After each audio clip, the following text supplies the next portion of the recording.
Saudara, imbauan pemerintah agar masyarakat untuk tidak mudik lebaran di tahun ini demi bisa memutus penyebaran COVID-19 sepertinya tidak diindahkan sejumlah masyarakat. Hal ini terbukti dari ramainya pemudik di sejumlah pelabuhan dan juga stasiun.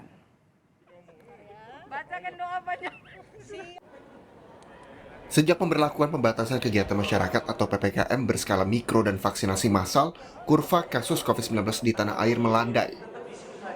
Tren kesembuhan pasien COVID-19 juga semakin meningkat dengan penurunan kasus harian. Namun Presiden mengingatkan semua pihak untuk tak berpuas diri karena pandemi belum berakhir. Presiden Joko Widodo meminta pemerintah daerah untuk disiplin, menerapkan protokol kesehatan dan melarang warganya mudik di Lebaran tahun ini.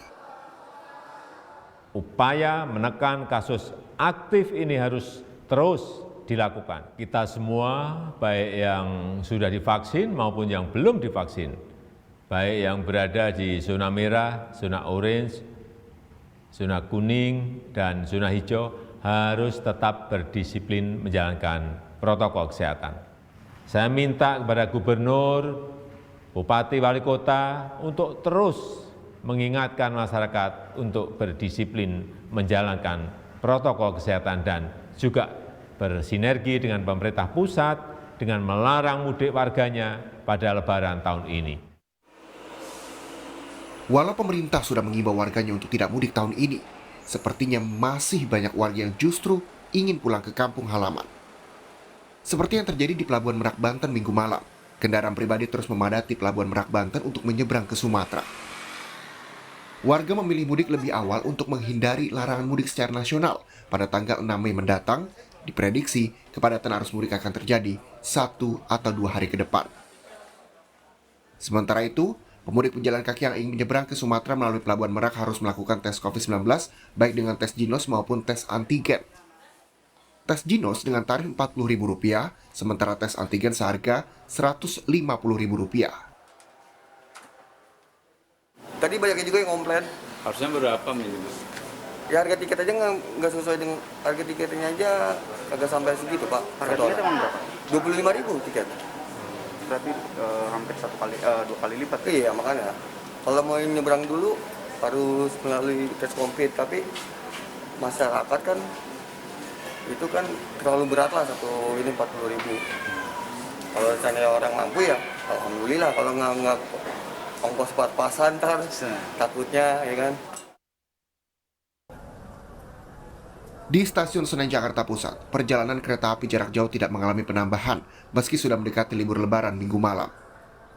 20 kereta diberangkatkan dari Stasiun Pasar Senen ke sejumlah wilayah di Pulau Jawa dengan jumlah penumpang sekitar 6.300 orang. Sementara di Stasiun Tegal, Jawa Tengah, lebih dari 600 pemudik dari Jakarta dan sekitarnya tiba Minggu sore. Pemudik mengaku pulang lebih awal sebelum larangan mudik berlaku. Pak, ini kenapa pulang kampungnya lebih awal? Karena udah tanggal 6 kan udah nggak boleh nih. Kita di pemerintah kalau kayak jadi kita pulangnya lebih cepat.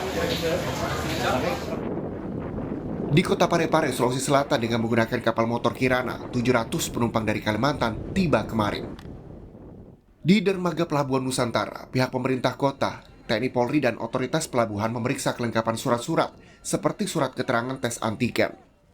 Diperkirakan ribuan pemudik dari Kalimantan masih akan tiba sebelum tanggal 6 Mei mendatang.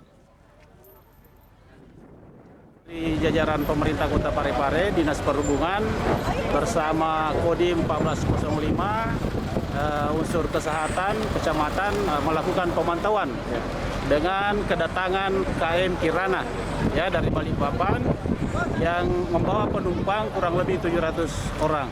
Kita lebih fokus pada pemeriksaan hasil rapid test. Hasil rapid test ini berlaku 1 kali 24 jam.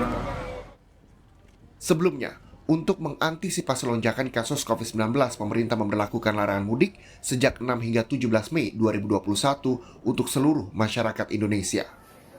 Di masa pandemi seperti saat ini, kesehatan dan keselamatan harus menjadi prioritas.